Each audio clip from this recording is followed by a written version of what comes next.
سيداتي أنساتي سادتي. We have gathered in this evening to celebrate many occasions. The first of which is the anniversary of the opera.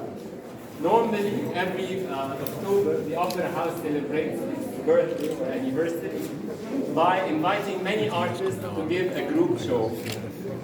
This year, I'm honored that the Opera House decided to host my exhibition at the first time to have for this occasion an individual show. An honor that I do not deserve, but I'm very happy to do that and to be here with you. The second occasion is the passing of half a century since my first exhibition. So this is my golden jubilee tonight, 50 years since my first exhibition in 1971.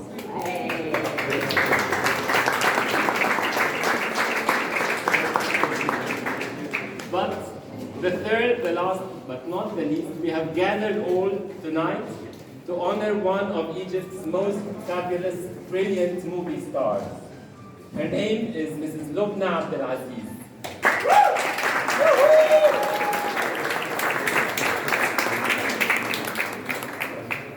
Mrs. Lubna Abdelaziz has been a star since a long time. She studied in the United States and visited the studios of Hollywood. And when she came here, they asked her to do a comparison between Studio Masr and Hollywood. So I think she answered, but I don't know Studio Masr. I have to go around. So they took her around Studio Masr and somebody noticed her and gave her her first role against Abdel Halim Hafiz. Am I right? And that was a very, very special role. And since then, she's been a rising star, starring in so many different movies that are landmarks in Egyptian cinema, that many people know, not only in Egypt, but across the whole Arab world. The first portrait that we see of her over there is a portrait based on a photograph that she herself has given to me. It's her favorite photograph. And the second one is inspired by her role in Arus al-Nil, the Bride of the Nile, a very, very famous movie that was done many, many years ago, where there is this engineer digging, and then they stumble upon a tomb of the last bride of the Nile, and then she starts to appear like a spirit that only he can see, other people cannot. And of course you can imagine the humor in that, especially when it's played by such a gifted person like Lubna Abdelaziz, the legendary Lubna Abdelaziz. Let's give her a hand, please.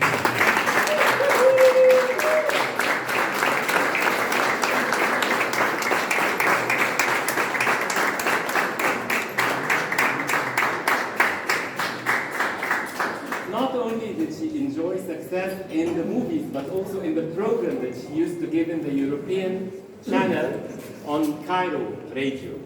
And it was changed in name to be Auntie Lulu. And that is a name that she likes, and many people love to call her Auntie Lulu. And for that program, the famous Dr. Ismail Barada, her husband, was playing the piano. And we were good friends. They attended my concert in 2002. And he is a virtuoso on the piano. A great man by all means. But until today, Mrs. Lubna Abdelaziz writes a weekly column in Ahram Weekly. Every week you can enjoy her writing towards the end of the paper, under the limelight, that's the name of the article.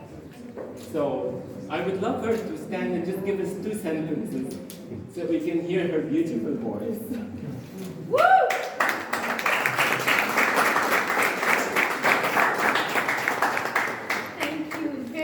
Dr. Fadl, and thank you all for what is this? Here and for being so kind to me and so generous. Dr. Fadl exaggerated a little bit in giving me so many compliments that I don't think I deserve. I have worked in many fields in the art and have enjoyed them all, worked hard and still do. And I feel very honored that he chose to paint me, especially in this movie, which was my idea, and is a very popular movie until now. And I'm very proud of it because it reminds us of ancient Egypt, which very few movies do, and the greatness of ancient Egypt, which my dream is for us to return to the glory of what ancient Egypt was for modern Egypt. And this is, I won't be around, but I hope one day Egypt will return to be a glorious civilization as it once was. So, thank you.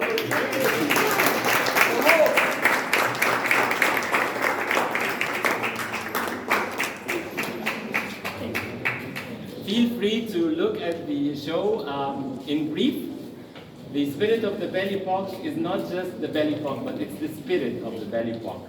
Therefore, on the right wall, you will find the belle epoque as we can see in Upper Egypt, in Nubia, in the Delta, in Alexandria by the sea. So it's the belle epoque of the simple, everyday life of Egypt. So belle epoque was not only for the movie stars and the rich and famous, but there was also a beautiful belle epoque of نهارك سعيد، انت كويس، كتر خيرك، يا رب يخليك، يجعل في عينك جوهرة وفي بقك سكرة. A lot of things that we don't hear anymore. On this wall, we are going to see many movie stars. We find first, maybe you will find it strange, why did I pick a role of Omar al-Sharif with Shadia and not Fatin Hamama? But he once said that he feels more at ease when he acts against another female lead because Fatin had a very prominent and strong presence that sometimes overshadowed his own performance. But Fatin is not too far, it's in the next portrait, so she's looking at her. And this is Kulthum in a very rare picture with her favorite cat and some tulips in a fish bowl. And then you come here to another one of Shadia, solo. This one represents actually the inspiration. So inspiration comes as a wind, as light.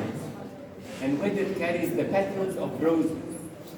And those come with strong, strong impressions and winds until she's trying to catch it. You know, every artist needs to catch the inspiration because it's very fleeting. Unless you write it quickly, the poem goes away. Unless you pen it down, or it just goes like this. And you can see actually by virtue of this wind, it's going away. She's losing some petals here and there. And so if anybody is a poet, you know that. You have to rise up in the middle of the night and write something. If you're an artist, you do a sketch. You catch the inspiration. And that is why I put this on the invitation. Yeah. And then we continue, of course, with the portraits of Lubna Abdel Aziz, as she liked to remember herself in youthful years. And also here as the role that she invented of Hamis. Everybody knows, you know, Oudi ya Hamis. I'm sure everybody knows that. And we are so blessed to have the real Hamis with us this evening, you know. And then you find Zibida Sarwat here with her beautiful blue eyes, done in a way that is transmitting a lot of the romance, like in some of her movies. Like Yom bin Omri, for example, against the famous Abdul Khalid. And then this one represents the actual music. When I was talking to Dr. Inez Abdel, by the way, she would have loved to be with us. She's in the Riyadh, attending the book fair in Saudi Arabia. But she sent me a message yesterday and today. Would have loved to be with us. But when she plays with such energy. I was just once painting, and I put the music program, and there was this very energetic playing. So I said, this must be Inez Abdel. And actually, they said, this is the sonata of Prokofiev, played by Inez Abdel. And I sent her, she said, this is one of the most difficult works for the flute, but she loved to play. So you can imagine here, in silver and gold, the notes coming and getting out. And you can find lots of things around her. So this is the context of the flutes with the rest of the orchestra. And we continue here, of course, with Mike, Dr. Abdurrahman Kamel and Erminia Kamel, who was also the director of the Opera House. And he was #1 ballet dancer in Egypt for many, many years. And this is Noor al-Sharif. Then we come to Royal Princess Fauziya. This one is based on pictures that were taken of her and sent to the Shah of Iran as the bride to be. So that is during the time when she was his fiancée. They only met once before they got married. And so that is one rare picture. Maybe if you see it in other books, it will not have this background. It's only blue. But I've given her a background from Ras al-Tin, where she used to live in Alexandria. Now she became the queen of Iran. So this is a royal portrait that also has the allure of the attributes of royalty with all the diamonds and stuff. But you can look at her face and she has a very sad look. Yes, she's one of the most beautiful women in the world. Exactly. We had a beautiful royal family. Absolutely. I think Charles de Gaulle once said, she is the woman that God left his signature on. المرأة التي ترك الرب توقيعه عليها. دي كلمة من Charles de Gaulle. But she was very sad in Iran, and they wanted to make her really Persian. So the mother and the brother of the Shah advised him to send away all the ladies in waiting that came with her to Egypt, so she is forced to speak Farsi. And that was very hard. And she became very depressed. And she took the occasion of the marriage of one of her sisters to come back to Cairo in 1945 and stayed on and filed for divorce, which was not accepted by Tehran.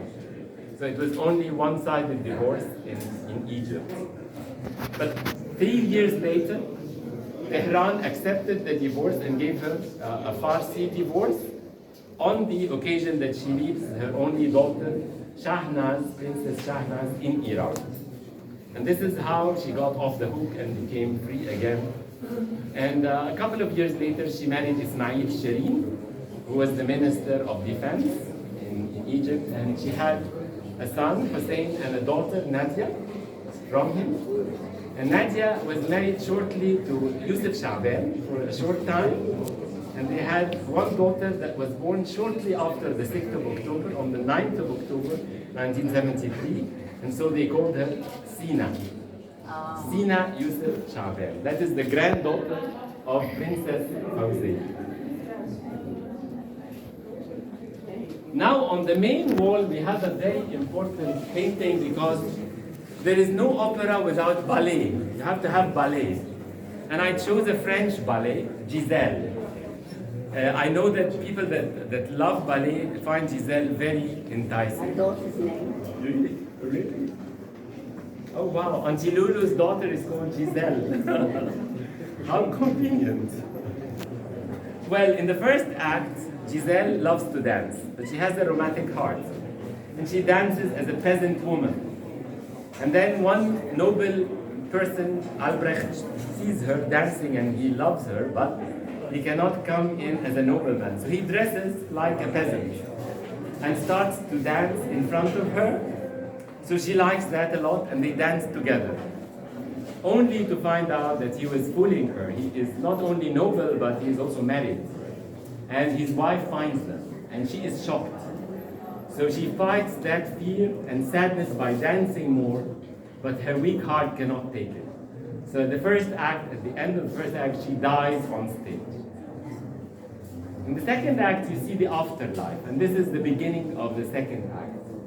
This is the tombstone of Giselle by a big cross, and these are the flowers that her mother laid on her grave. Now she's a spirit, she rises here to find herself at a choice. Is she going to be forgiving, or is she going to join the Willies? The Willie is a bad spirit. She used to be a lady that was fooled by somebody, and in the second life she is going to take revenge. So they actually entice all those bad suitors to dance until they die. And so these are the Willies. And they are calling her to join them. But she decides not to join. And she's saying, no, I don't want you. I want to forgive Albrecht. So she decides to forgive Albrecht, and in this way she saves Albrecht, and she saves herself from becoming one of the Willies. And that is her forgiving spirit over here. Transparent dancing by the moon. But the symbolism does not end there. If somebody is interested in astronomy, there is a constellation here. Those stars are not put randomly, they are real constellations. This constellation, if somebody is interested, is called the Coma of Bernice, or Coma Bernices. And that's the only constellation amongst many, many that is named after a historical person. Because Queen Bernice was a queen of Egypt, married to Ptolemy III, about 200 years BC. And she vowed to the gods that if her husband comes back safe from war, she is going to sacrifice her long hair and give it to the gods. And indeed, he came safe, and she sacrificed her hair. And so this represents the hair of Bernice. And that is in real astronomy. Now, how about this constellation? You can follow it here. This constellation is called Hydra. And Hydra is the bad water snake. And this is a very long constellation. It covers maybe 100 degrees of the sky. And the bad snake that Hercules eventually kills stands over the bad Willies, indicating that they are really doomed to destruction at the end. So this is the symbolism of Giselle.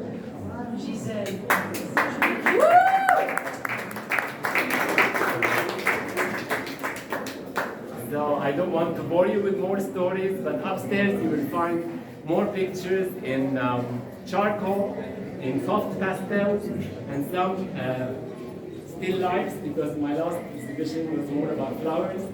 So by the power of going, I couldn't stop, so I did some more flowers. So thank you so much for coming, and please enjoy the rest of the evening with us. Thank you.